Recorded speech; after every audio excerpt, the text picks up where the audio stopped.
Hi all, welcome to Study with PSC 10th prelims എക്സാമിൻ്റെ previous ഇയറിലെ ക്വസ്റ്റ്യൻസും ആൻസേഴ്സും ആണ് ഇന്നത്തെ ഈ ക്ലാസ്സിൽ പഠിക്കുന്നത്. ഇത് 2022 നടന്ന പരീക്ഷയുടെ ചോദ്യപേപ്പറാണ്. അപ്പോൾ എല്ലാവരും നന്നായിട്ട് തന്നെ പഠിക്കുക. 10th പ്രിലിംസിൻ്റെ 8 ചോദ്യപേപ്പറുകൾ പ്രീവിയസ് ഇയറിൽ ഓൾറെഡി ഇവിടെ ഡിസ്കസ് ചെയ്ത് കഴിഞ്ഞു. ഇത് 9ാമത്തെ ചോദ്യപേപ്പറാണേ. അപ്പോൾ അതും കൂടെ നിങ്ങൾ പഠിക്കണം കേട്ടോ. ഓക്കെ, അപ്പോൾ ഇവിടെ ഫസ്റ്റ് ക്വസ്റ്റ്യൻ, 2019 WHO അതായത് വേൾഡ് ഹെൽത്ത് ഓർഗനൈസേഷൻ്റെ ചീഫ് സയൻറ്റിസ്റ്റായി നിയമിതയായ ഇന്ത്യൻ വനിത ആരാണ്? Option C Soumya Swaminathan. 2019 WHO chief സയൻറ്റിസ്റ്റായി നിയമിതയായ ഇന്ത്യൻ വനിത ആരാണ്? സൗമ്യ സ്വാമിനാഥൻ. ഡോക്ടർ കസ്തൂരിരംഗൻ സമിതി കേന്ദ്രത്തിന് സമർപ്പിച്ച പുതിയ സ്കൂൾ വിദ്യാഭ്യാസ നയത്തിൻ്റെ ഘടന എപ്രകാരമാണ്? Option A 5+3+3+4. ഡോക്ടർ കസ്തൂരിരംഗൻ സമിതി കേന്ദ്രത്തിന് സമർപ്പിച്ച പുതിയ സ്കൂൾ വിദ്യാഭ്യാസ നയത്തിൻ്റെ ഘടന എപ്രകാരമാണ്? 5+3+3+4. റിസർവ് ബാങ്ക് പുറത്തിറക്കിയ പുതിയ 500 രൂപ നോട്ടിൽ കാണുന്ന ചിത്രം? ഓപ്ഷൻ ഡി ചെങ്കോട്ട. റിസർവ് ബാങ്ക് പുറത്തിറക്കിയ പുതിയ 500 രൂപ നോട്ടിൽ കാണുന്ന ചിത്രം ചെങ്കോട്ടയാണ്. 50 രൂപ നോട്ടിൽ കാണുന്ന ചിത്രമാണ് ഹംപി. 200 രൂപ നോട്ടിൽ കാണുന്ന ചിത്രമാണ് സാഞ്ചി സ്തൂപം. അതും കൂടി ഓർത്ത് വയ്ക്കുക. 50 രൂപ നോട്ടിൽ കാണുന്ന ചിത്രമാണ് ഹംപി. 200 രൂപ നോട്ടിൽ കാണുന്ന ചിത്രമാണ് സാഞ്ചി സ്തൂപം. 2000 രൂപ നോട്ടിൽ കാണുന്ന ചിത്രമായിരുന്നു മംഗൾയാൻ. ഇപ്പോൾ 2000 രൂപ നോട്ടില്ലല്ലോ, അപ്പോൾ അത് നോക്കേണ്ട ആവശ്യമില്ല കേട്ടോ. ഓക്കെ, അപ്പോൾ റിസർവ് ബാങ്ക് പുറത്തിറക്കിയ പുതിയ 500 രൂപ നോട്ടിൽ കാണുന്ന ചിത്രം ചെങ്കോട്ട. 50 രൂപ നോട്ടിൽ കാണുന്ന ചിത്രം ഹംപി. 200 രൂപ നോട്ടിൽ കാണുന്ന ചിത്രം സാഞ്ചി സ്തൂപം. 2024 ഒളിമ്പിക്സ് വേദി? Option B Paris. 2024 ഒളിമ്പിക്സ് വേദി പാരീസ് ആയിരുന്നു. ഇനി 2028 നടക്കാൻ പോകുന്ന ഒളിമ്പിക്സിൻ്റെ വേദി അമേരിക്കയിലെ ലോസ് ആഞ്ചലീസ് ആണ്. ഓർത്തു വയ്ക്കുക, 2028 ഒളിമ്പിക്സ് വേദി അമേരിക്കയിലെ ലോസ് ആഞ്ചലീസ് ആണ്. മസ്തിഷ്ക മരണം സംഭവിച്ചവരുടെ അവയവം ദാനം ചെയ്യുന്നതിനുള്ള പദ്ധതി? ഓപ്ഷൻ എ മൃത സഞ്ജീവനി. മസ്തിഷ്ക മരണം സംഭവിച്ചവരുടെ അവയവം ദാനം ചെയ്യുന്നതിനുള്ള പദ്ധതിയാണ് മൃത സഞ്ജീവനി. യുനെസ്കോയുടെ നേതൃത്വത്തിൽ അന്തർദേശീയ മാതൃഭാഷാ ദിനമായി ആചരിക്കുന്നത് എന്നാണ്? ഓപ്ഷൻ ബി ഫെബ്രുവരി 21. യുനെസ്കോയുടെ നേതൃത്വത്തിൽ അന്തർദേശീയ മാതൃഭാഷാ ദിനമായി ആചരിക്കുന്നത് എന്നാണ്? ഫെബ്രുവരി 21. ഭരണതലത്തിലും ഉദ്യോഗസ്ഥ തലത്തിലും രാഷ്ട്രീയ തലത്തിലുമുള്ള അഴിമതി തടയുന്നതിനായി സംസ്ഥാന തലത്തിൽ രൂപം നൽകിയിട്ടുള്ളതാണ് ലോകായുക്ത. നിലവിൽ സംസ്ഥാനത്തെ ലോകായുക്ത എൻ അനിൽകുമാർ ആണ്. നിലവിൽ സംസ്ഥാനത്തെ, അതായത് കേരളത്തിലെ ലോകായുക്ത എൻ അനിൽകുമാർ ആണ്.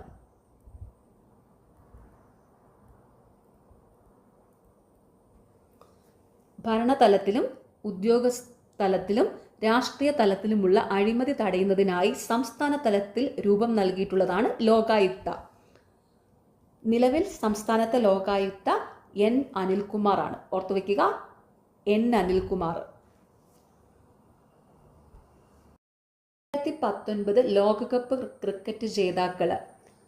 Option D England. 2019 ലോകകപ്പ് ക്രിക്കറ്റ് ജേതാക്കൾ ഇംഗ്ലണ്ടാണ്. 2023 ലോകകപ്പ് ക്രിക്കറ്റ് ജേതാക്കൾ ഓസ്ട്രേലിയ ആണ്. ഓസ്ട്രേലിയ, കാരണം അതാണല്ലോ ഇപ്പോൾ ലേറ്റസ്റ്റ് ആയിട്ട് നടന്നത്. അപ്പോൾ അത് പ്രത്യേകം ഓർത്ത് വയ്ക്കുക. 2023 ലോകകപ്പ് ക്രിക്കറ്റ് ജേതാക്കൾ ഓസ്ട്രേലിയ ആണ് കേട്ടോ. ശരിയായ പ്രസ്താവനകൾ തിരഞ്ഞെടുക്കുക. Option D 1, 2 and 3. ശരിയായ പ്രസ്താവനകൾ: ഉത്തര അറ്റ്ലാന്റിക് സഖ്യ സംഘടന നാറ്റോ രൂപം കൊണ്ടത് 1949 ഏപ്രിൽ 4 ബ്രസൽസ് ആണ് നാറ്റോയുടെ ആസ്ഥാനം. അംഗരാജ്യങ്ങൾക്ക് നേരെയുള്ള സൈനിക നീക്കങ്ങൾ ഒറ്റക്കെട്ടായി പ്രതിരോധിക്കുക എന്നതാണ് ലക്ഷ്യം. ശരിയായ പ്രസ്താവനകൾ തിരഞ്ഞെടുക്കുക. ഏതൊക്കെയാണ്? ഉത്തര അറ്റ്ലാന്റിക് സഖ്യ സംഘടന, അതായത് നാറ്റോ രൂപം കൊണ്ടത് 1949 ഏപ്രിൽ 4 ബ്രസൽസ് ആണ് നാറ്റോയുടെ ആസ്ഥാനം.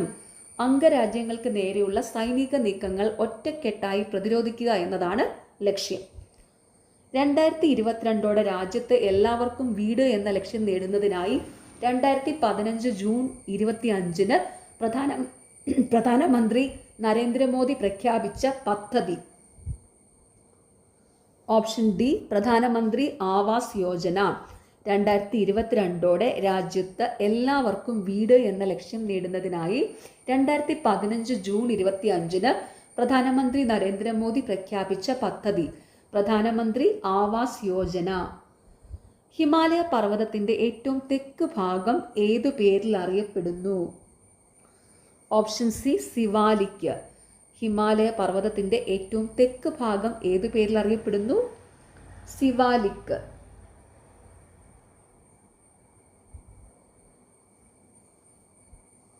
ഇന്ത്യയിൽ ആദ്യമായി തിരമാലകളിൽ നിന്ന് ഊർജം ഉൽപ്പാദിപ്പിക്കുന്നതിനുള്ള പ്ലാന്റ് സ്ഥാപിക്കപ്പെട്ടത് എവിടെ?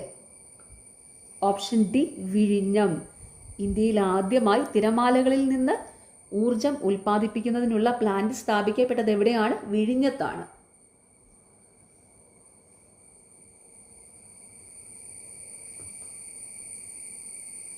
ഏറ്റവും നീളം കൂടിയ അന്താരാഷ്ട്ര അതിർത്തി പങ്കുവയ്ക്കുന്ന ഇന്ത്യൻ സംസ്ഥാനം ഏത്? ഓപ്ഷൻ സി പശ്ചിമ ബംഗാൾ. ഏറ്റവും നീളം കൂടിയ അന്താരാഷ്ട്ര അതിർത്തി പങ്കുവയ്ക്കുന്ന ഇന്ത്യൻ സംസ്ഥാനം ഏതാണ്? പശ്ചിമ ബംഗാൾ.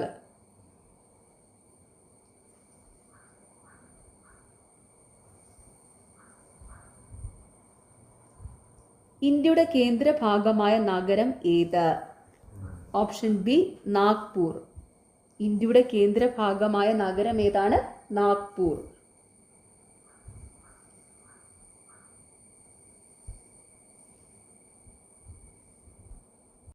പശ്ചിമഘട്ടത്തിലെ ബ്രഹ്മഗിരി കുന്നുകളിൽ നിന്ന് ഉത്ഭവിക്കുന്ന നദി ഏത്? Option C Kaveri.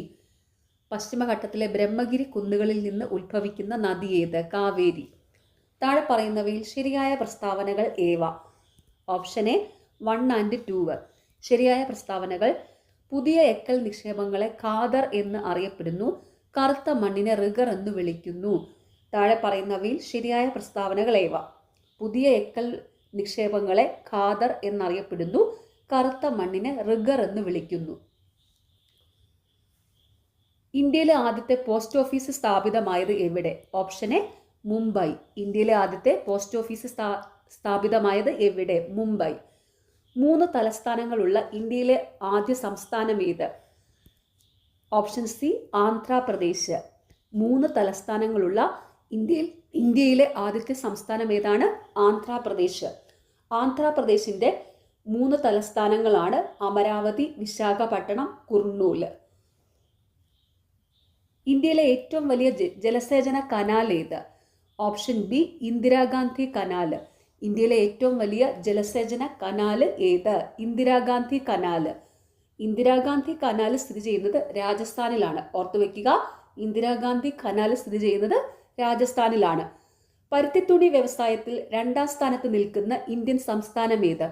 Option B Gujarat. പരുത്തിത്തുണി വ്യവസായത്തിൽ 2ാം സ്ഥാനത്ത് നിൽക്കുന്ന ഇന്ത്യൻ സംസ്ഥാനം ഏതാണ്? ഗുജറാത്ത്. പരുത്തിത്തുണി വ്യവസായത്തിൽ 1ാം സ്ഥാനത്ത് നിൽക്കുന്ന ഇന്ത്യൻ സംസ്ഥാനം മഹാരാഷ്ട്രയാണ്. അതും കൂടി ഒന്ന് ഓർത്ത് വെക്കുക. പരുത്തിത്തുണി വ്യവസായത്തിൽ 1ാം സ്ഥാനത്ത് നിൽക്കുന്ന ഇന്ത്യൻ സംസ്ഥാനം മഹാരാഷ്ട്രയാണ്. ഇന്ത്യയുടെ ദേശീയ പൈതൃക മൃഗം ഏത്? ഓപ്ഷൻ ബി ആന. ഇന്ത്യയുടെ ദേശീയ പൈതൃക മൃഗം ഏതാണ്? ആന. ആനയെ ഇന്ത്യയുടെ ദേശീയ പൈതൃക മൃഗമായി പ്രഖ്യാപിച്ചത് 2010 ഓർത്തു വെക്കുക. ആനയെ ഇന്ത്യയുടെ ദേശീയ പൈതൃക മൃഗമായി പ്രഖ്യാപിച്ചത് 2010. ഇന്ത്യയുടെ ദേശീയ മൃഗം കടുവയാണ്. അതും കൂടി ഓർത്തു വെക്കുക. ഇന്ത്യയുടെ ദേശീയ മൃഗം കടുവ. അപ്പോൾ ഒന്നുകൂടി പറയാം. ഇന്ത്യയുടെ ദേശീയ പൈതൃക മൃഗം ആനയാണ്. ഇന്ത്യയുടെ ദേശീയ മൃഗം കടുവയാണ്. ഇന്ത്യയുടെ ദേശീയ പൈതൃക മൃഗമായി ആനയെ പ്രഖ്യാപിച്ചത് 2010. ഇന്ത്യൻ ഭരണഘടനാ നിർമ്മാണ സഭയുടെ അധ്യക്ഷൻ ആരായിരുന്നു? Option A doctor Rajendra Prasad. Indian ഭരണഘടനാ നിർമ്മാണ സഭയുടെ അധ്യക്ഷനാരായിരുന്നു? Doctor Rajendra Prasad. Drafting committee chairman BR Ambedkar ആയിരുന്നു. അതും കൂടി ഒന്ന് ഓർത്ത് വെച്ചോടെ. Drafting committee chairman BR Ambedkar ആണ്. ഇതൊക്കെ PSC എപ്പോഴും ഈ പോയിന്റ്സുകളൊക്കെ എപ്പോഴും ചോദിക്കുന്നതാണ് കേട്ടോ. റിപ്പീറ്റ് ആയിട്ട് ചോദിച്ചുകൊണ്ടിരിക്കുന്ന ക്വസ്റ്റ്യൻസ് ആണ് ഇതെല്ലാം. ഇന്ത്യൻ ഭരണഘടനയിൽ മൗലിക കടമകൾ ഉൾപ്പെടുത്തിയിരിക്കുന്ന ഭരണഘടനാ ഭേദഗതി ഏതാണ്? Option D 42. ഇന്ത്യൻ ഭരണഘടനയിൽ മൗലിക കടമകൾ ഉൾപ്പെടുത്തിയ ഭരണഘടനാ ഭേദഗതി ഏതാണ്? 42.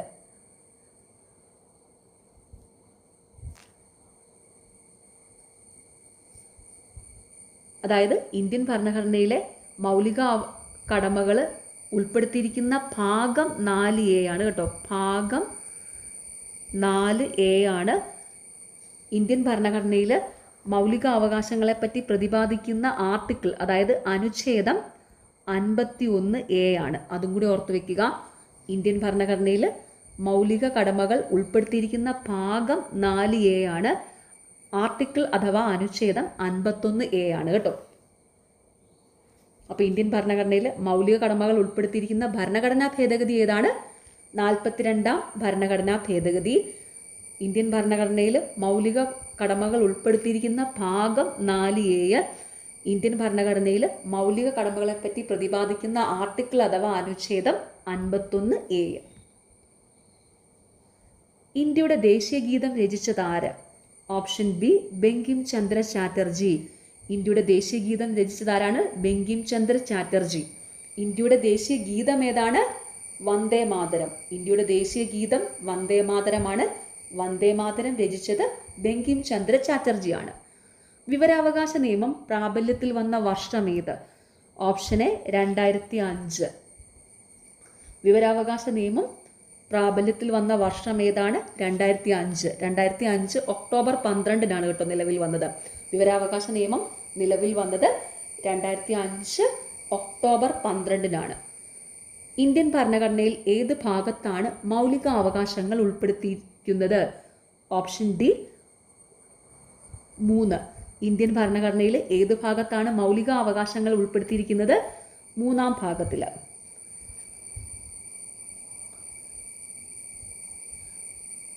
ഇന്ത്യയുടെ മാഗ്ന കാർട്ട എന്നറിയപ്പെടുന്നത് മൗലികാവകാശങ്ങളാണ്. ഓർത്തു വെച്ചോണേ. ഇന്ത്യയുടെ മാഗ്ന കാർട്ട എന്നറിയപ്പെടുന്നത് മൗലിക അവകാശങ്ങളാണ്. ഇന്ത്യയുടെ ദേശീയ പതാകയിൽ കാണപ്പെടുന്ന അശോക ചക്രത്തിൽ എത്ര ആരക്കാലുകളുണ്ട്? Option C 24. ഇന്ത്യയുടെ ദേശീയ പതാകയിൽ കാണപ്പെടുന്ന അശോക ചക്രത്തിൽ എത്ര ആരക്കാലുകളുണ്ട്? 24. ദേശീയ മനുഷ്യാവകാശ കമ്മീഷൻ അധ്യക്ഷൻ ആരാണ്? നിലവിൽ വി രാമസുബ്രഹ്മണ്യനാണ്. ഓർത്തുവെക്കുക.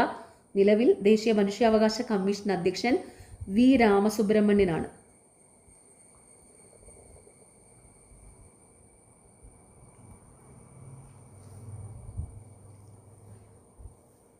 ദേശീയ മനുഷ്യാവകാശ കമ്മീഷന്റെ ആദ്യത്തെ അധ്യക്ഷൻ രംഗനാഥ മിശ്രയായിരുന്നേ. അതും കൂടി ഒന്ന് ഓർത്ത് വെച്ചോണം. PSC എപ്പോഴും ചോദിക്കാറുണ്ട്. ദേശീയ മനുഷ്യാവകാശ കമ്മീഷന്റെ ആദ്യത്തെ അധ്യക്ഷൻ രംഗനാഥ മിശ്രയായിരുന്നു.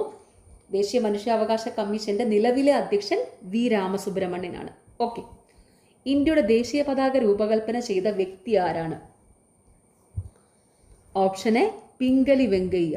ഇന്ത്യയുടെ ദേശീയ പതാക രൂപകൽപ്പന ചെയ്ത വ്യക്തി ആരാണ്? പിംഗലി വെങ്കയ്യ. പിംഗലി വെങ്കയ്യ ആന്ധ്രാപ്രദേശ് സ്വദേശിയായിരുന്നു കേട്ടോ. അതും PSC 10th ലെവലിൽ ചോദിച്ചിട്ടുണ്ട്. പിംഗലി വെങ്കയ്യ ആന്ധ്രാപ്രദേശ് സ്വദേശിയാണ് കേട്ടോ. അപ്പോൾ ഇന്ത്യയുടെ ദേശീയ പതാക രൂപകൽപ്പന ചെയ്ത വ്യക്തി ആരാണ്? പിംഗലി വെങ്കയ്യ.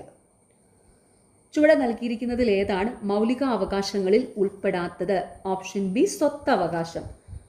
ചുവടെ നൽകിയിരിക്കുന്നതിൽ ഏതാണ് മൗലിക അവകാശങ്ങളിൽ ഉൾപ്പെടാത്തത്? സ്വത്തവകാശം.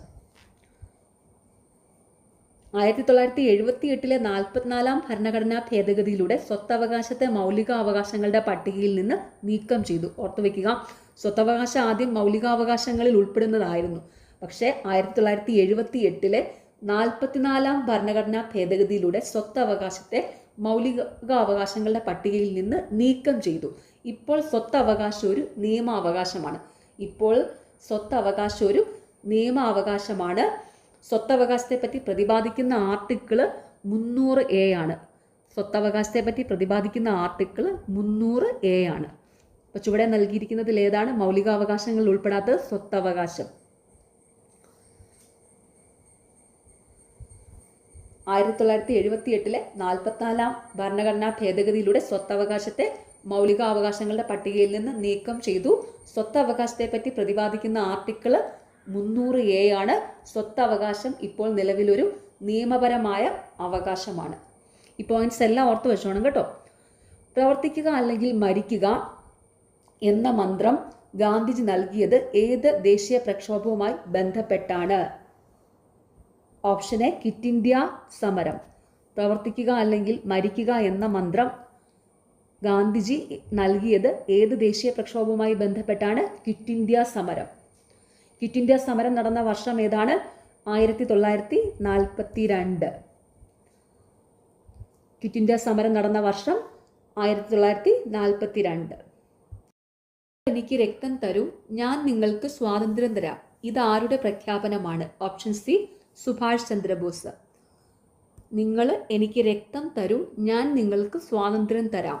ഇത് ആരുടെ പ്രഖ്യാപനമാണ്? സുഭാഷ് ചന്ദ്രബോസിന്റെ. ഗാന്ധിജി ദണ്ഡി കടപ്പുറത്ത് വെച്ച് ഉപ്പ് കുറുക്കി നിയമലംഘന പ്രക്ഷോഭം ആരംഭിച്ചത് എന്നാണ്? Option D 1930 April 6. Gandhiji Dandi കടപ്പുറത്ത് വെച്ച് ഉപ്പ് കുറുക്കി നിയമലംഘന പ്രക്ഷോഭം ആരംഭിച്ചത് എന്നാണ്? 1930 ഏപ്രിൽ 6. അതിർത്തി ഗാന്ധി എന്നറിയപ്പെട്ടത് ആരാണ്? Option C Khan Abdul Ghaffar Khan. അതിർത്തി ഗാന്ധി എന്നറിയപ്പെട്ടത് ആരാണ്?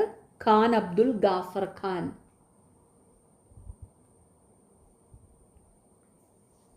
ക്വിറ്റ് ഇന്ത്യ സമരനായിക എന്ന് ഗാന്ധിജി വിശേഷിപ്പിച്ചത് ആരെ? ഓപ്ഷൻ ഡി അരുണ ആസഫ് അലിനെ. ക്വിറ്റ് ഇന്ത്യ സമരനായിക എന്ന് ഗാന്ധിജി വിശേഷിപ്പിച്ചത് ആരെയാണ്? അരുണ ആസഫ് അലിനെ. നാഗന്മാരുടെ റാണി എന്ന് ജവഹർലാൽ നെഹ്റു വിശേഷിപ്പിച്ചത് ആരെയാണ്? ഓപ്ഷൻ എ റാണി ഗൈഡിലു. നാഗന്മാരുടെ റാണി എന്ന് ജവഹർലാൽ നെഹ്റു വിശേഷിപ്പിച്ചത് ആരെയാണ്? റാണി ഗൈഡിലുവിനെ. താഴെ കൊടുത്ത വ്യക്തികളിൽ 3 വട്ടമേശ സമ്മേളനങ്ങളിലും പങ്കെടുത്തത് ആര്? Option D BR Ambedkar. താഴെ കൊടുത്ത വ്യക്തികളിൽ 3 വട്ടമേശ സമ്മേളനങ്ങളിലും പങ്കെടുത്തത് ആരാണ്? BR അംബേദ്കർ. ഗാന്ധിജി പങ്കെടുത്ത വട്ടമേശ സമ്മേളനം 2ാം വട്ടമേശ സമ്മേളനമായിരുന്നേ, അതൊന്ന് ഓർത്ത് വെച്ചോണം. ഗാന്ധിജി പങ്കെടുത്ത വട്ടമേശ സമ്മേളനം 2ാം വട്ടമേശ സമ്മേളനത്തിലാണ്. വട്ടമേശ സമ്മേളനങ്ങൾ നടന്ന വർഷങ്ങൾ 1930, 1931, 1932 ഇങ്ങനെയാണ് കേട്ടോ. വട്ടമേശ സമ്മേളനങ്ങൾ നടന്ന വർഷങ്ങൾ 1930, 1931, 1932 ഇങ്ങനെയാണ് 3 വട്ടമേശ സമ്മേളനങ്ങൾ നടന്നത്. ഓർത്തു വെക്കുക, താഴെ കൊടുത്ത വ്യക്തികളിൽ 3 വട്ടമേശ സമ്മേളനങ്ങളിലും പങ്കെടുത്തത് ആരാണ്? BR അംബേദ്കർ. 2ാം വട്ടമേശ സമ്മേളനത്തിലാണ് ഗാന്ധിജി പങ്കെടുത്തത്.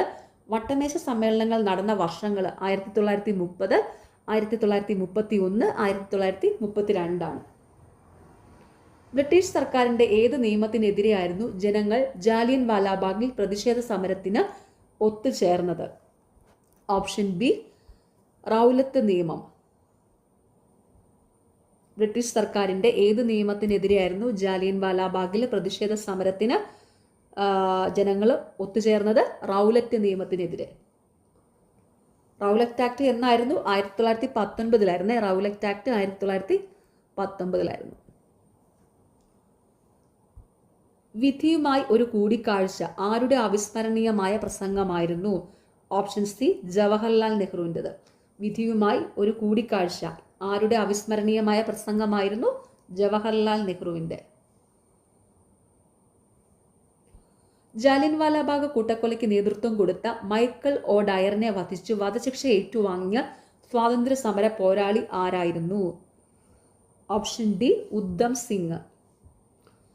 ജാലിയൻവാലാബാഗ് കൂട്ടക്കൊലയ്ക്ക് നേതൃത്വം കൊടുത്ത മൈക്കൽ ഒ ഡയറിനെ വധിച്ച് വധശിക്ഷ ഏറ്റുവാങ്ങിയ സ്വാതന്ത്ര്യ സമര പോരാളി ആരായിരുന്നു? ഉദ്ധം സിംഗ്. യക്ഷഗാനം എന്ന കലാരൂപം ഏറ്റവും കൂടുതൽ പ്രചാരത്തിലുള്ള കേരളത്തിലെ ജില്ല ഏത്? Option D Kasaragod. യക്ഷഗാനം എന്ന കലാരൂപം ഏറ്റവും കൂടുതൽ പ്രചാരത്തിലുള്ള കേരളത്തിലെ ജില്ല ഏതാണ്? കാസർഗോഡ്. സൈലന്റ് വാലി ദേശീയ ഉദ്യാനം സ്ഥിതി ചെയ്യുന്ന ജില്ല. Option A Palakkad. Silent Valley ദേശീയ ഉദ്യാനം സ്ഥിതി ചെയ്യുന്ന ജില്ല ഏതാണ്? പാലക്കാട്. സൈലന്റ് വാലി ദേശീയ ഉദ്യാനം സ്ഥിതി ചെയ്യുന്നത് പാലക്കാട് ജില്ലയിലെ മണ്ണാർക്കാട് താലൂക്കിലാണ്. അതും കൂടി ഓർത്ത് വെച്ചോണം. സൈലന്റ് വാലി ദേശീയ ഉദ്യാനം സ്ഥിതി ചെയ്യുന്നത് പാലക്കാട് ജില്ലയിലെ മണ്ണാർക്കാട് താലൂക്കിലാണ്. സിംഹവാലൻ കുരങ്ങുകൾ കാണപ്പെടുന്നത് സൈലന്റ് വാലിയിലാണ്. ഓർത്ത് വെക്കുക, സിംഹവാലൻ കുരങ്ങുകൾ കാണപ്പെടുന്നത് സൈലന്റ് വാലിയിലാണ്. കേരളത്തിലെ ഏറ്റവും വലിയ കായൽ ഏതാണ്? ഓപ്ഷൻ സി വേമ്പനാട്ട് കായൽ. കേരളത്തിലെ ഏറ്റവും വലിയ കായൽ ഏതാണ്? വേമ്പനാട്ട് കായൽ. വേമ്പനാട്ട് കായൽ വ്യാപിച്ചു കിടക്കുന്ന ജില്ലകളാണ് എറണാകുളം, കോട്ടയം, ആലപ്പുഴ. PC ചോദിക്കാറുണ്ട്. വേമ്പനാട്ട് കായൽ വ്യാപിച്ചു കിടക്കുന്ന ജില്ലകൾ 3 ജില്ലകളാണ് എറണാകുളം, കോട്ടയം, ആലപ്പുഴ. കേരളത്തിലെ ഏറ്റവും വലിയ രണ്ടാമത്തെ കായലാണ് അഷ്ടമുടി കായൽ. അതും കൂടി ഓർത്ത് വെക്കുക. കേരളത്തിലെ ഏറ്റവും വലിയ രണ്ടാമത്തെ കായൽ അഷ്ടമുടി കായലാണ്. അപ്പോൾ ഇവിടെ കേരളത്തിലെ ഏറ്റവും വലിയ കായൽ ഏതാണ്? വേമ്പനാട്ട് കായൽ. ഓക്കെ. താഴെ കൊടുത്തവയിൽ നിന്ന് കിഴക്കോട്ടൊഴുകുന്ന കേരളത്തിലെ നദി ഏതെന്ന് കണ്ടെത്തുക. Option B Pambar. താഴെ കൊടുത്തവയിൽ നിന്ന് കിഴക്കോട്ടൊഴുകുന്ന കേരളത്തിലെ നദി ഏതെന്ന് കണ്ടെത്തുക. പാമ്പാർ. കേരളത്തിൽ 44 നദികളാണുള്ളത്. ഇതിൽ 3 നദികൾ കിഴക്കോട്ടൊഴുകുന്നു, 41 നദികൾ പടിഞ്ഞാറോട്ടൊഴുകുന്നു. ഓർത്ത് വെക്കുക, കേരളത്തിൽ 44 നദികളാണ് ഉള്ളത്. 3 നദികൾ കിഴക്കോട്ടൊഴുകുന്നു, 41 നദികൾ പടിഞ്ഞാറോട്ടൊഴുകുന്നു. കിഴക്കോട്ടൊഴുകുന്ന 3 നദികളാണ് കബനി, ഭവാനി, പാമ്പാർ.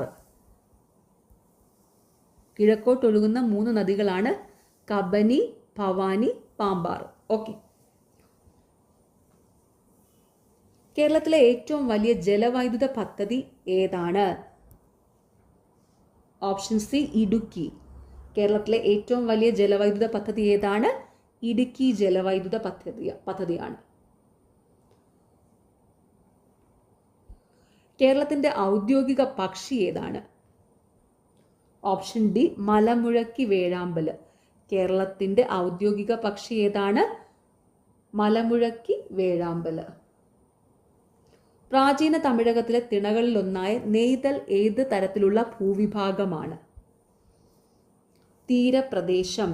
പ്രാചീന തമിഴകത്തിലെ തിണകളിലൊന്നായ നെയ്തൽ ഏത് തരത്തിലുള്ള ഭൂവിഭാഗമാണ്? തീരപ്രദേശം.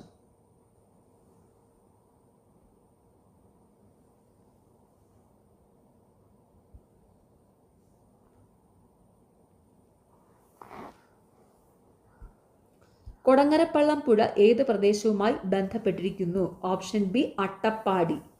കൊടങ്ങരപ്പള്ളം പുഴ ഏത് പ്രദേശവുമായി ബന്ധപ്പെട്ടിരിക്കുന്നു? അട്ടപ്പാടി.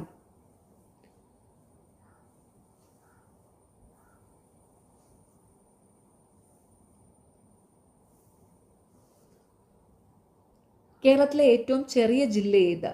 Option C Alappuzha. കേരളത്തിലെ ഏറ്റവും ചെറിയ ജില്ല ഏതാണ്? ആലപ്പുഴ. കേരളത്തിലെ ഏറ്റവും വലിയ ജില്ല ഇടുക്കിയാണ്. അതും കൂടി ഓർത്ത് വെക്കുക. കേരളത്തിലെ ഏറ്റവും വലിയ ജില്ല ഇടുക്കിയാണ്. അപ്പോൾ കേരളത്തിലെ ഏറ്റവും ചെറിയ ജില്ല ഏതാണ്? ആലപ്പുഴ. കേരളത്തിലെ ഏറ്റവും വലിയ ജില്ല ഇടുക്കി. ഭാരത സർക്കാരിൻ്റെ ദ്രോണാചാര്യ പുരസ്കാരം നേടിയ ആദ്യ മലയാളി ആര്? Option A OM Nambiar. ഭാരത സർക്കാരിൻ്റെ ദ്രോണാചാര്യ പുരസ്കാരം നേടിയ ആദ്യ മലയാളി ആരാണ്? OM നമ്പ്യാർ. PT ഉഷയുടെ കോച്ചായിരുന്നു കേട്ടോ OM Nambiar. PT ഉഷയുടെ കോച്ചായിരുന്നു OM Nambiar. അപ്പോൾ ഭാരത സർക്കാരിൻ്റെ ദ്രോണാചാര്യ പുരസ്കാരം നേടിയ ആദ്യ മലയാളി OM നമ്പ്യാർ. ആത്മോപദേശ ശതകത്തിൻ്റെ കർത്താവാര്? Option D Sree Narayana Guru. ആത്മോപദേശ ശതകത്തിൻ്റെ കർത്താവാരാണ്? ശ്രീനാരായണ ഗുരു. കന്യാകുമാരിയിലെ ശാസ്താംകോയിലിൽ ജനിച്ച കേരളത്തിൻ്റെ സാമൂഹ്യ പരിഷ്കർത്താവ് ആരായിരുന്നു? ഓപ്ഷൻ സി വൈകുണ്ഠ സ്വാമികൾ. കന്യാകുമാരിയിലെ ശാസ്താംകോയിലിൽ ജനിച്ച കേരളത്തിന്റെ സാമൂഹ്യ പരിഷ്കർത്താവ് ആരായിരുന്നു? വൈകുണ്ഠസ്വാമികൾ. ആത്മവിദ്യാ സംഘം സ്ഥാപിച്ചത് ആര്? Option D Vagbhatananda. ആത്മവിദ്യാ സംഘം സ്ഥാപിച്ചതാരാണ്? വാഗ്ഭടാനന്ദൻ. 1917 ആത്മവിദ്യാ സംഘം വാഗ്ഭടാനന്ദൻ സ്ഥാപിച്ചത്. അതും കൂടി ഒന്ന് ഓർത്ത് വെച്ചോണം. 1917 വാഗ്ഭടാനന്ദൻ ആത്മവിദ്യാ സംഘം സ്ഥാപിച്ചത്. സ്വദേശാഭിമാനി പത്രത്തിന്റെ സ്ഥാപകൻ ആരായിരുന്നു? ഓപ്ഷൻ ബി വക്കം അബ്ദുൽ ഖാദർ മൗലവി. സ്വദേശാഭിമാനി പത്രത്തിന്റെ സ്ഥാപകൻ ആരായിരുന്നു? വക്ക അബ്ദുൽ ഖാദർ മൗലവി. പ്രത്യക്ഷ രക്ഷാ ദേവസഭ സ്ഥാപിച്ച സാമൂഹ്യ പരിഷ്കർത്താവ് ആര്? ഓപ്ഷൻ ഡി പൊയ്കയിൽ കുമാരഗുരു. പ്രത്യക്ഷ രക്ഷാ ദേവസഭ സ്ഥാപിച്ച സാമൂഹ്യ പരിഷ്കർത്താവ് ആരാണ്? പൊയ്കയിൽ കുമാരഗുരു. 1909 ഇരവിപേരൂരിലാണ് ഇത് സ്ഥാപിച്ചത് കേട്ടോ. 1909 ഇരവിപേരൂരിലാണ് പൊയ്കയിൽ കുമാരഗുരു പ്രത്യക്ഷ രക്ഷാ ദേവസഭ സ്ഥാപിച്ചത്. പ്രത്യക്ഷ രക്ഷാ ദേവസഭ സ്ഥാപിച്ച വർഷം 1909. ഇതൊക്കെ PSC എപ്പോഴും ചോദിച്ചുകൊണ്ടിരിക്കുന്ന ചോദ്യങ്ങളാണ്. വൈക്കം സത്യാഗ്രഹവുമായി ബന്ധപ്പെട്ട് സവർണ ജാഥയ്ക്ക് നേതൃത്വം കൊടുത്ത സാമൂഹ്യ പരിഷ്കർത്താവ് ആര്? Option D Mannathu Padmanabhan. വൈക്കം സത്യാഗ്രഹവുമായി ബന്ധപ്പെട്ട് സവർണ ജാഥയ്ക്ക് നേതൃത്വം കൊടുത്തത് ആരാണ്? മന്നത്ത് പത്മനാഭൻ. വൈക്കത്ത് നിന്ന് തിരുവനന്തപുരത്തേക്കാണ് സവർണ ജാഥ നയിച്ചത് കേട്ടോ. വൈക്കത്ത് നിന്ന് തിരുവനന്തപുരത്തേക്ക്. ഇന്ത്യൻ നാഷണൽ ആർമിയിൽ ചേർന്ന് പോരാടിയതിന് ബ്രിട്ടീഷ് സർക്കാർ തൂക്കിലേറ്റിയ Malayali? Option C Vakkom Abdul Khader. Indian national ആർമിയിൽ ചേർന്ന് പോരാടിയതിന് ബ്രിട്ടീഷ് സർക്കാർ തൂക്കിലേറ്റിയ മലയാളി വക്കം അബ്ദുൽ ഖാദർ.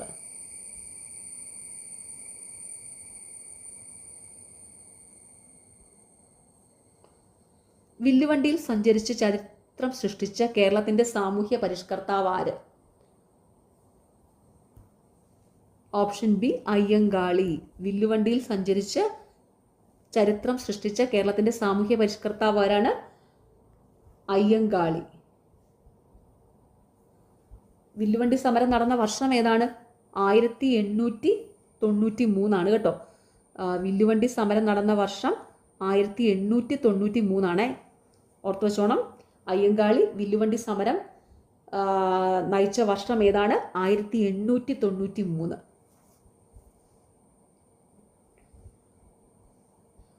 അടുക്കളയിൽ നിന്ന് അരങ്ങത്തേക്ക് എന്ന നാടകം രചിച്ചത് ആര്? Option A VT Bhattathiripad. അടുക്കളയിൽ നിന്ന് അരങ്ങത്തേക്ക് എന്ന നാടകം രചിച്ചത് ആരാണ്? VT ഭട്ടതിരിപ്പാട്. വേദാധികാര നിരൂപണം എന്ന ഗ്രന്ഥം രചിച്ചത് ആര്?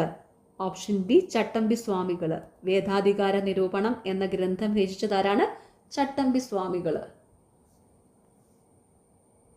വേദങ്ങൾ പഠിക്കാൻ ബ്രാഹ്മണർക്ക് മാത്രമല്ല എല്ലാ വിഭാഗം ജനങ്ങൾക്കും അവകാശമുണ്ടെന്ന് സമർത്ഥിച്ചുകൊണ്ട് ചട്ടമ്പിസ്വാമി രചിച്ച കൃതിയാണിത്. ഓർത്ത് വെക്കുക കേട്ടോ. അങ്ങനെ ഒരു പോയിന്റ് വെറുതെ ഒന്ന് മനസ്സിലാക്കി വെക്കുക. വേദങ്ങൾ പഠിക്കാൻ ബ്രാഹ്മണർക്ക് മാത്രമല്ല എല്ലാ വിഭാഗം ജനങ്ങൾക്കും അവകാശമുണ്ടെന്ന് സമർത്ഥിച്ചുകൊണ്ട് ചട്ടമ്പിസ്വാമി രചിച്ച കൃതിയാണ് വേദാധികാര നിരൂപണം. രക്തത്തിലെ പഞ്ചസാരയുടെ അളവിനെ നിയന്ത്രിക്കാൻ സഹായിക്കുന്ന ഹോർമോണ്? Option B insulin. രക്തത്തിലെ പഞ്ചസാരയുടെ അളവിനെ നിയന്ത്രിക്കാൻ സഹായിക്കുന്ന ഹോർമോണ് ഇൻസുലിൻ ആണ്.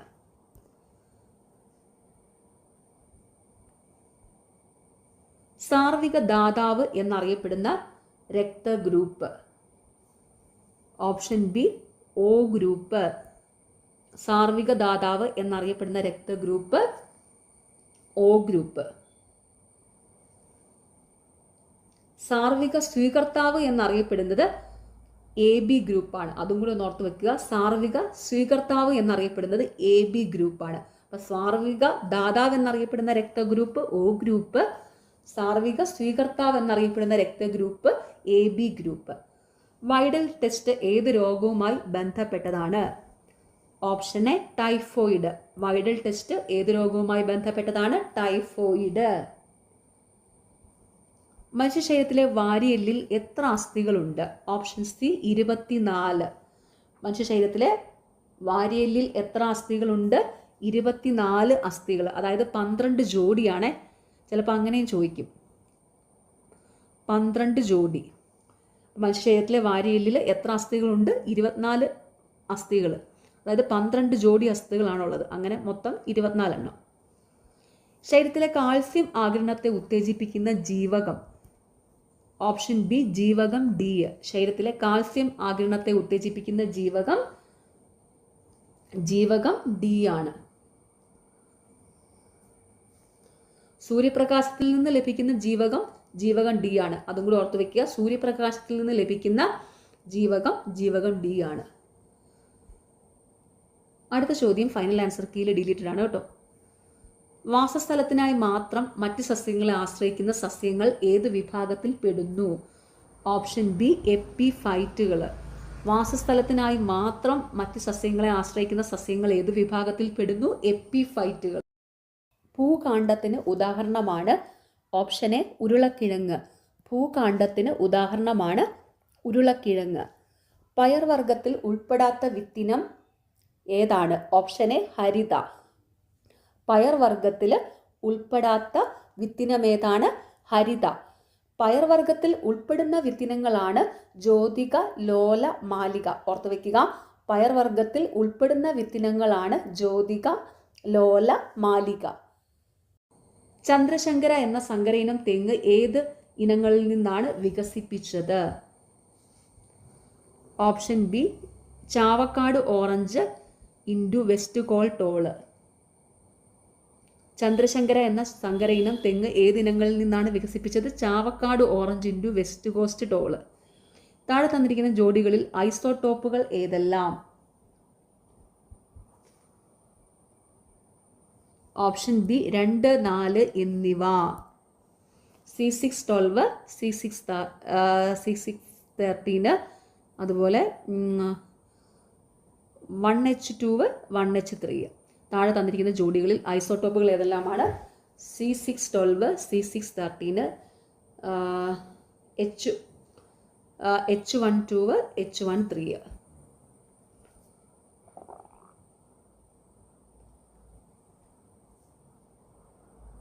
ഐസോടോപ്പുകൾ എന്താണ്? ഒരേ ആറ്റോമിക നമ്പറും വ്യത്യസ്ത മാസ് നമ്പറുമുള്ള മൂലകങ്ങളാണ് ഐസോടോപ്പുകൾ. ഓർത്തു വയ്ക്കുക, ഒരേ ആറ്റോമിക നമ്പറും വ്യത്യസ്ത മാസ് നമ്പറുമുള്ള മൂലകങ്ങളാണ് ഐസോടോപ്പുകൾ കേട്ടോ. ഒരേ ആറ്റോമിക നമ്പറും വ്യത്യസ്ത മാസ് നമ്പറും. ബോക്സൈറ്റ് ഏത് ലോഹത്തിന്റെ അയിരാണ്? Option A aluminium. ബോക്സൈറ്റ് ഏത് ലോഹത്തിന്റെ അയിരാണ്? അലൂമിനിയത്തിന്റെ അയിരാണ്. മൂലകങ്ങളെ അവയുടെ ആറ്റോമിക നമ്പറിന്റെ അടിസ്ഥാനത്തിൽ ആദ്യമായി വർഗീകരണം നടത്തിയ ശാസ്ത്രജ്ഞനാര്?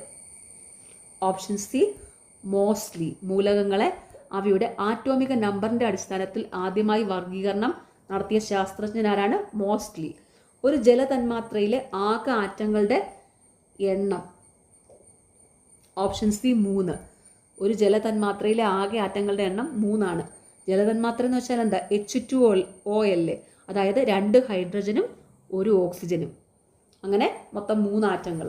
ഒരു ജലതന്മാത്രയിലെ ആകെ ആറ്റങ്ങളുടെ എണ്ണം എത്രയാണ്? 3. അതായത് H2O എന്ന് പറയുമ്പോൾ എന്താ? 2 ഹൈഡ്രജനും 1 ഓക്സിജനും വരുന്നുണ്ട്. അപ്പോൾ 2 1 3 ആറ്റങ്ങൾ. ബേക്കിംഗ് സോഡ എന്ന പദാർത്ഥത്തിന്റെ രാസസൂത്രം ഏതാണ്? Option B NaHCO3. Baking soda എന്ന പദാർത്ഥത്തിന്റെ രാസസൂത്രം ഏതാണ്? NaHCO3. ഊർജത്തിന്റെ ഡയമെൻഷണൽ സമവാക്യം എന്താണ്? Option B ml² T⁻². ഊർജത്തിന്റെ dimensional സമവാക്യം എന്താണ്? ml² T⁻². ഫാരൻഹീറ്റ് താപനില സ്കെയിലിൽ ജലത്തിന്റെ തിളനില എത്ര? Option A 212 degree Fahrenheit. Fahrenheit താപനില സ്കെയിലിൽ ജലത്തിന്റെ തിളനില എത്ര? 212 ഡിഗ്രി ഫാരൻഹീറ്റ്. താഴെ കൊടുത്തിരിക്കുന്നവയിൽ ഏറ്റവും കൂടുതൽ വിശിഷ്ട താപധാരിതയുള്ളത് തിരഞ്ഞെടുക്കുക. ഓപ്ഷൻ സി ജലം. താഴെ കൊടുത്തിരിക്കുന്നവയിൽ ഏറ്റവും കൂടുതൽ വിശിഷ്ട താപധാരിതയുള്ളത് തിരഞ്ഞെടുക്കുക. ജലം. പ്രകൃതിയിലെ അടിസ്ഥാന ബലങ്ങളിൽ ഏറ്റവും ശക്തി കുറഞ്ഞത്? ഓപ്ഷൻ എ ഗുരുത്വബലം. പ്രകൃതിയിലെ അടിസ്ഥാന ബലങ്ങളിൽ ഏറ്റവും ശക്തി കുറഞ്ഞത് ഡാഷാണ്, ഗുരുത്വബലമാണ്. പ്രകൃതിയിലെ അടിസ്ഥാന ബലങ്ങളിൽ ഏറ്റവും ശക്തി കൂടിയത് പ്രബല ആണവ ബലമാണ്. ഓർത്തു വയ്ക്കുക, പ്രകൃതിയിലെ അടിസ്ഥാന ബലങ്ങളിൽ ഏറ്റവും ശക്തി കൂടിയത് പ്രബല ആണവ ബലമാണ്. അപ്പോൾ പ്രകൃതിയിലെ അടിസ്ഥാന ബലങ്ങളിൽ ഏറ്റവും ശക്തി കുറഞ്ഞത് ഗുരുത്വ ബലമാണ്. അപ്പം ശക്തി കൂടിയതും ശക്തി കുറഞ്ഞതും ഓർത്ത് വയ്ക്കുക കേട്ടോ. ലാസ്റ്റ് ക്വസ്റ്റ്യൻ, മനുഷ്യൻ്റെ ശ്രവണ പരിധി. ഓപ്ഷൻ ഡി 20 ഹെർട്സ് മുതൽ 20,000 ഹെർട്സ് വരെ. മനുഷ്യൻ്റെ ശ്രവണ പരിധി 20 ഹെർട്സ് മുതൽ 20,000 ഹെർട്സ് വരെ. ഓക്കെ, അപ്പോൾ എല്ലാവരും നന്നായിട്ട് തന്നെ പഠിക്കുക. നിങ്ങൾക്ക് ഈ ചാനൽ ഇഷ്ടപ്പെടുന്നുണ്ടെങ്കിൽ സബ്സ്ക്രൈബ് ചെയ്യുക, സപ്പോർട്ട് ചെയ്യുക, ഷെയർ ചെയ്യുക. പിന്നെ ഈ വീഡിയോയുടെ താഴെ കാണുന്ന ഹൈപ്പ് എന്നുള്ളൊരു ഓപ്ഷൻ ഉണ്ട്, അതും കൂടി ഒന്ന് ക്ലിക്ക് ചെയ്ത് സപ്പോർട്ട് ചെയ്യുക. താല്പര്യമുള്ളവർ സ്റ്റഡി വിൻ PSCയുടെ ടെലഗ്രാം ചാനലിൽ ജോയിൻ ചെയ്യുക. ടെലഗ്രാം ചാനലിൽ ഇമ്പോർട്ടൻ്റ് ആയിട്ടുള്ള നോട്ട്സുകൾ, പിന്നെ റീസെൻ്റ്ലി നടക്കുന്ന എക്സാമുകളുടെ പ്രൊവിഷണൽ ആൻസർ കീയും ഫൈനൽ ആൻസർ കീയും വെച്ച് മാർക്ക് ചെയ്ത PDF അവൈലബിൾ ആണ്. അപ്പോൾ എല്ലാവരും നന്നായിട്ട് തന്നെ പഠിക്കുക. Okay, thank